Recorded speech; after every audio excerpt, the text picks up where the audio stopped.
For those who are familiar with our video series, each one we invite one of our professional partners to come and share with us their insights on immigrations to Ireland. So today we are very pleased to have Mr. Kenneth Yeung, a senior accountant and tax advisor from China Consulting Consortium, to share with us the matters of things like income tax, capital gain tax, and so on.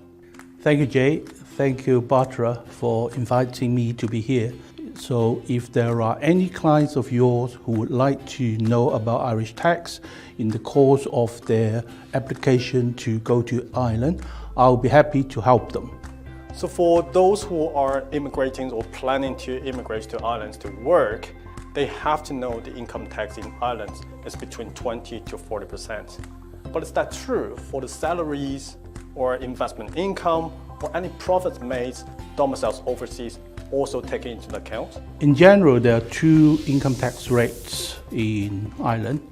The basic tax rate is 20% and the higher tax rate is 40%. In general, if a couple earns more than, let's say, 70,000 euros, anything above that would be subject to 40%. Anything below 70,000 euro would be taxed at 20%. Regarding other investment incomes like dividends, interest, they will be aggregated together with your salaries, and the aggregated amount would be taxed accordingly. Regarding income from abroad, i.e. in jurisdictions outside Ireland, as long as the income from overseas is not remitted back to Ireland, then there will not be any tax on the foreign income. And on interest from insurance or the payouts from annuities included within? The tax laws on insurance products can be very complex and complicated. It would depend on the terms of the insurance products. In general, if the interest is payable during the life of the insurance products, the interest would be subject to tax.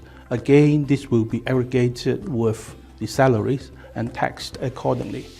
If the interest and other payments are accrued within the insurance products and those amounts are payable on death or after death to the beneficiaries, then it's very likely that those payments would be exempt from tax. So there's lots of questions surrounding capital gain tax as well, from which we know it's 33%. So for example, when you sell the property, obviously you have to pay for the capital gain tax, CGT.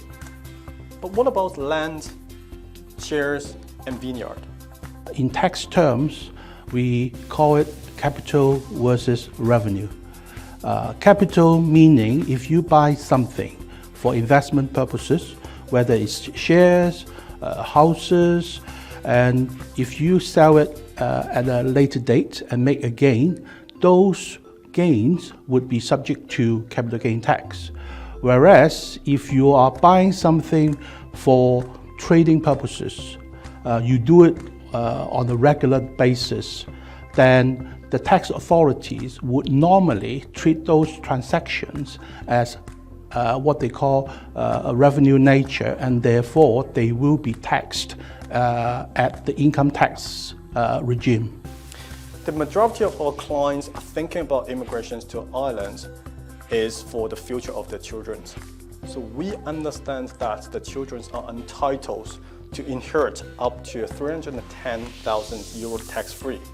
And after that, it's 33% charge. So what roles does life insurance or trust can play under the Irish inheritance tax regime? There are two questions here. Question number one is the life insurance products. How does it help for the second or third generation to inherit properties from their parents, grandparents? Right. As far as the life insurance is concerned, because most of the government would like to encourage the life insurance industry, and therefore there are some products the payout would be exempt from tax if the payout is received by the second or the third generations, i.e. not the insurer.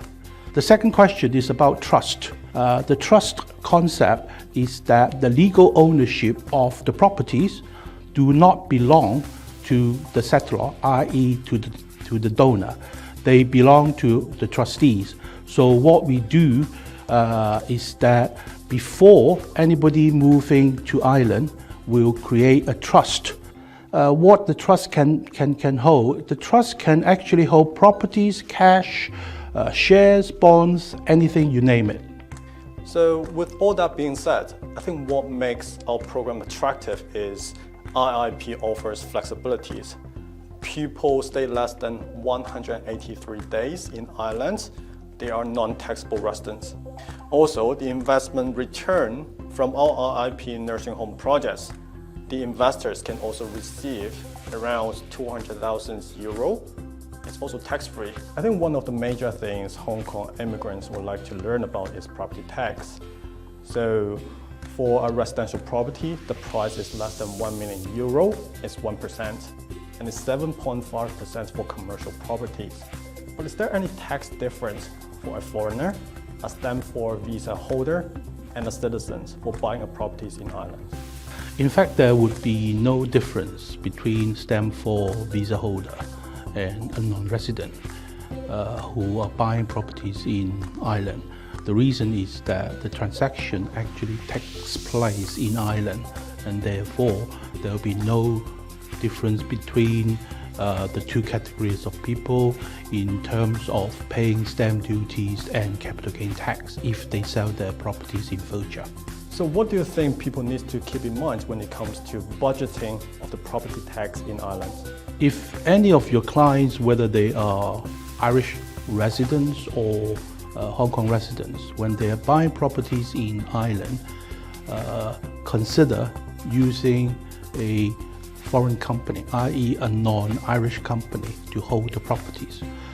That would save some of their stamp duty in the future when they sell the properties, and also there may be opportunities or there may be scope of not paying capital gain tax. Once again, thank you very much, Kenneth, for joining us.